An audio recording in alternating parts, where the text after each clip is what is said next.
Okay, today's subject matter is a little bit about printer's plan, building a quote or a work order, part one. So let's jump in. Now I have put together a form, a spreadsheet, and it is on the network and readily available for anybody that wants to use it. Now, when we put together a quote or a work order, there's a certain number of things, and I'm going to assume here that you don't know anything about putting together a quote or work order. You've never used Printer's Plan, and you have only knowledge of the print industry, and so that's where we're starting. There's two steps to putting a quote or a work order together. One is building the job on a piece of paper, which would be this form. And the second is inputting it into Printer's Plan. And once you get good at this, obviously you can do this stuff in your head, but until you get good at it and know what the questions are, it might be a good idea to use the form. So I've got this divided up into several sections: graphics and pre-press, which these days are largely the same sort of thing. Sometimes there's an overlap here, sometimes there's an overlap between pre-press and especially the offset department. So pre-press is an ancient department that really looks different now than it used to. So, but I put it in there because it's a necessary mental step. So graphics, pre-press, production, that's where the job gets built, whether it's digital or offset, and then bindery. And of course, following bindery, you got to deliver the product. So shipping is part of the building process, the building a job process. So start with graphics. A customer is going to request a job. They're either going to have some form of artwork or they're not. So determine whether the artwork exists, whether it's in pretty good shape and just needs a little tweaking, or it's crap. Just determine, pre-flight it, and that means open the file up and look and see what you have. Customers will always tell you that it's print ready. They don't know what print ready means. They think print ready means they're finished with it and get to wash their hands of it. Now it's your problem. They're right about the last part, but they're wrong about the first part. It's not print ready. It is your problem. What type of file is it?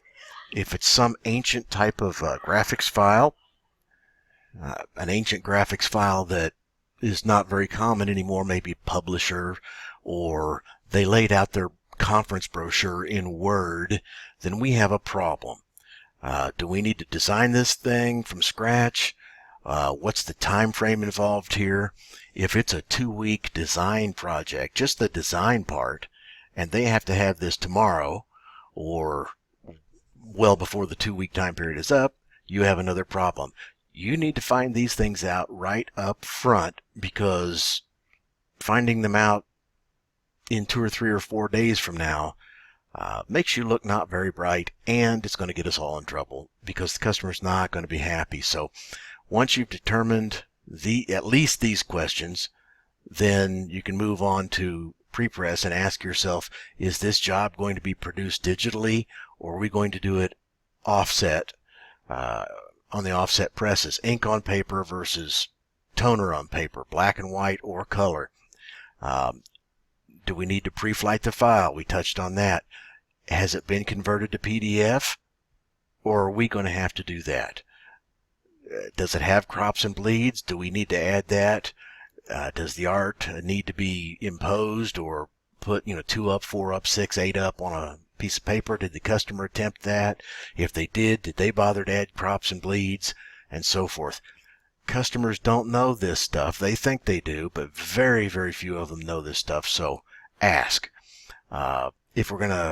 If we know we're going to produce this in offset manner, what type of plates are we going to need to use? Good old daily polyester, or do we need metal plates? And we only use those a few times a year, so you need to learn the difference and know when to use them. What about registration? How close are the colors? All of the usual questions involved in offset printing. Is there going to be a press check? We could add that one to the list, or not. And press checks cost money. Make sure the customer knows that, and make sure they know that if they don't show up for the press check, they get charged for the press check. We don't do a lot of press checks around here, but these are the types of questions that you'll need to address. If you're a CSR, you're going to have to ask all of these questions, or at least address them in your own mind. If you don't, if you know the answers to some of them, you open the file up and it's obvious that it has crops and so forth. But just get answers to all these questions before you ever sit down to write up the job and turn it in. You have to have these answers. There's all kinds of one-offs and exceptions and yeah buts and situations here, and I cannot cover them all in a short video, but at least start with these and ask somebody. When in doubt, ask somebody. Now, as far as producing the job, are we going to do it in-house or are we going to outsource it? Now, time out. If we're going to outsource it, we still need to ring up the job, the quote rather, in Printer's Plan and use the numbers that Printer's Plan produces for digitally or offset produced jobs. Use that price and not the outsourcer's price as a base from which to mark things up. If you didn't follow that, stop, run the thing back, and listen to it a couple more times till it makes sense. Production time. If it takes 3 days to print this particular job because of the nature of the job and the customer needs this thing tomorrow, you've got a problem. You need to maybe produce it digitally instead of offset, or some for short run, just to buy some time. Print 100 of them digitally, and then we'll print the other 4,900 of them offset. You can get creative with that sort of thing, but you got to know the time frame, the budget. Does the customer have a budget for this project or not? About half the time they do, and half the time they have no clue what something's going to cost. So you can never assume that they know that the die alone for this job that they want is going to be $150, $250 just for the die, and that they don't even own it. So you've got to ask these questions. What's the time frame? What's your budget for the job? And then you have to know, okay, there's 3 or 4 ways to produce almost everything. So what is the best way to produce it? You have to make these decisions. What's the best way to produce it based on the time frame, their budget, and the machinery that we have available in-house and outsourced, of course, to get the job done within these constraints. This is probably some of the most important stuff you need to consider when you're talking to the customer. Now, as far as production, some things that you need decisions that you get to make. What kind of paper is it going on? How many? The quantity? What size paper are we going to need to run the job? To run the job, it needs to be a certain size, but we may have to buy it in a different size. And what's the finished size? So you got to know this stuff. Is it a one-sided or two-sided? Head-to-head or head-to-foot? Is it two-sided? How do they want it to go? To appear? Same questions for both digital and offset. And in offset, you need to get the PMS numbers and know what you're doing there. Now, in bindery, for that phase, you're going to want to find out, are we going to bind this stuff in-house, or are we going to have to send it out? Because if you have to send it out, you just added more time to the turnaround time. How long is it going to take to do it in-house versus outsource? What's it going to cost to do it in-house versus outsource?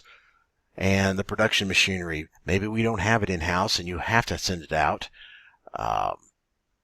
There's all kinds, again, exceptions and scenarios here. Are there any special considerations at all about this job as far as the bindery? We want all of them bound except 10 of them. Leave 10 of them unfolded and send it to the boss. Okay, happens a lot, that sort of thing. what cuts are involved, folding, tabbing, stapling, trimming, etc.